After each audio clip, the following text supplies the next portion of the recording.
Why that one comment stuck with you for years, the negativity bias, and why bad feedback hits harder than good. Why does one mean comment live rent-free in your brain forever? Be honest, you've received 100 compliments in your life. You're smart, you're funny, you have great taste in memes, but you remember that one. That one jerk in middle school who said your voice sounds like a cartoon vacuum. And now, 10 years later, you still hear their voice echoing every time you leave a voicemail. Why? Why does one dumb comment from a possibly low IQ stranger hold more power than an entire choir of praise? Why does a single piece of bad feedback feel like it got tattooed on your soul with a needle made of shame? Well, your brain isn't broken. It's just ancient. Let's talk about the negativity bias, how your mind is wired to obsess over criticism like it's preparing for emotional war. Chapter 1. The caveman origins of emotional overreactions. First, let's rewind, like way back before iPhones, before therapy, before we even knew what a comment section was. Back to a time when humans were just trying not to get eaten by tigers. In the Stone Age, paying attention to bad things was a survival strategy. The guy who forgot the nice berries? Fine. The guy who forgot the warning about the man-eating crocodile? Dead. So nature, in all its ruthless efficiency, wired your brain to prioritize negative information. Why? Because good vibes don't save your life. Fear does. Shame does. Overthinking that weird tone your friend used?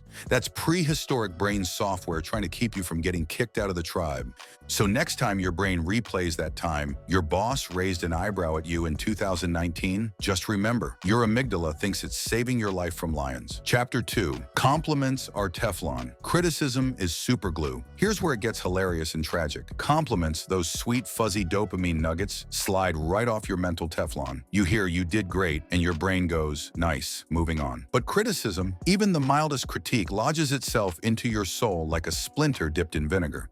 You could be 47 years old, wildly successful, and still get emotionally punched in the throat when someone says, "You seemed off in that meeting." Why? Because your brain gives extra processing power to threats, even imaginary ones. That one comment, it gets reanalyzed, replayed, reinterpreted like it's the Zapruder film of your self-worth. Meanwhile, your coworker is telling you you're a genius, deleted from memory like a snap story. Chapter 3. Your brain's emotional spam filter is broken. Let's talk neurology for a second. The negativity bias is baked into your brain's hardware. The amygdala, your fear and emotion center, lights up stronger and faster when processing negative stimuli than positive ones. It's like your brain is playing Doom on high graphics mode when someone insults you, but uses Microsoft Paint to process praise. And the hippocampus, your memory center, tags negative memories with important, save this forever. Positive memories? Meh, temporary file dot. So yes, your brain is prioritizing emotional trash like it's an important work email while shoving compliments into the digital recycling bin. Healthy? No. Human? Absolutely. Chapter 4. Welcome to the emotional casino, and the house always wins. Here's a weird metaphor. Your emotional brain is like a casino, but the games are rigged to make you feel terrible. A single bad review, bad text, or offhand remark is worth 4 to 7 positive ones in emotional impact. That's not a theory. That's actual research.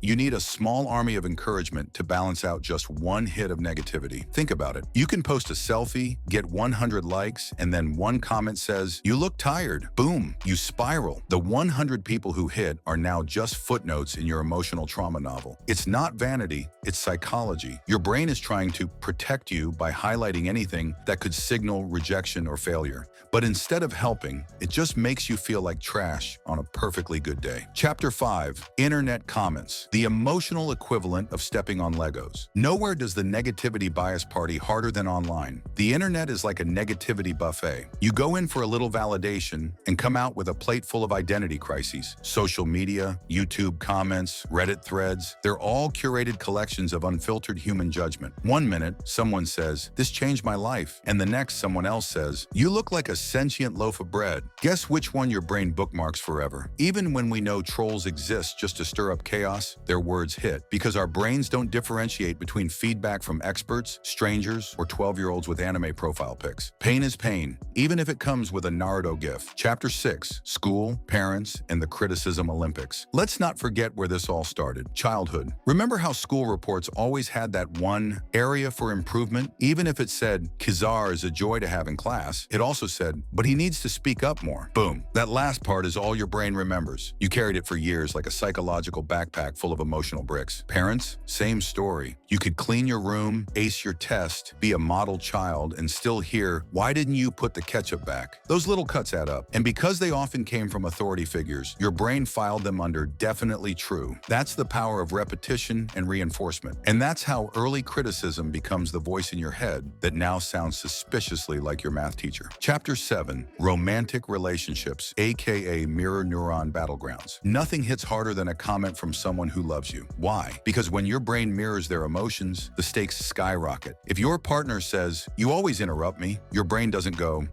helpful note. It goes, "I'm a failure and no one will ever love me again." Why? Because your self-worth is now tied to their opinion. Their approval lights up your dopamine. Their criticism feels like a breakup every time. Mirror neurons amplify the negativity bias in relationships, so one careless comment can start a 3-day emotional hostage situation. Chapter 8, Negativity Bias at Work, Performance Reviews from Hell. Now let's hit the workplace. You crush your quarterly goals, lead a successful campaign, and maybe even get praised in a meeting. And then someone writes in your review, "Could improve communication tone." Guess what you're thinking about for the next 6 months? Work is where our value gets tied to feedback loops.